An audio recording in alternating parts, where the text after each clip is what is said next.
بسم اللہ الرحمن الرحیم باب المزمزۃ من اللبن۔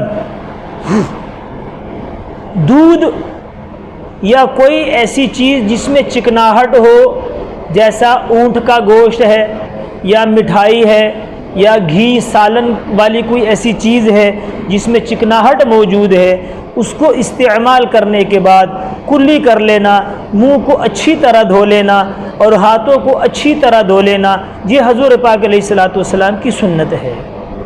سمجھے کہ نہیں؟ اور ایسا کرنا چاہیے۔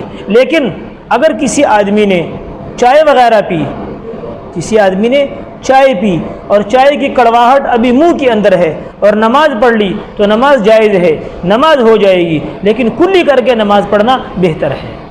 اسی طرح آدمی نے پان کھایا، جیسے ہندوستان کے اندر رواج ہے، بڑے بڑے اکابر علماء کھاتے ہیں، تو پان کے بعد بھی اگر وہ کلی کرنے کے بعد بھی کوئی ذائقہ منہ میں رہ گیا تو بھی نماز جائز ہے، لیکن اچھی طرح کلی کرنا تاکہ منہ میں سے اس کا ذائقہ ختم ہو جائے، یہ بہتر ہے۔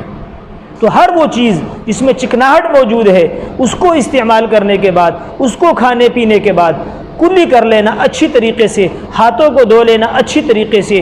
تمام احادیث کے اندر، ذخیرہ احادیث میں یہ وضو مراد ہے۔ جہاں جائے کہ وضو فرمایا تو ہم نے اونٹ کے گوشت کے بارے میں بھی فرمایا کہ وضو لغوی مراد ہوتا ہے، وضو لغوی مراد ہوتا ہے۔ تو لہٰذا دودھ میں چکناہٹ ہوتی ہے، اس لیے دودھ کو پینے کے بعد آدمی اچھی طرح سے کلی کر لے۔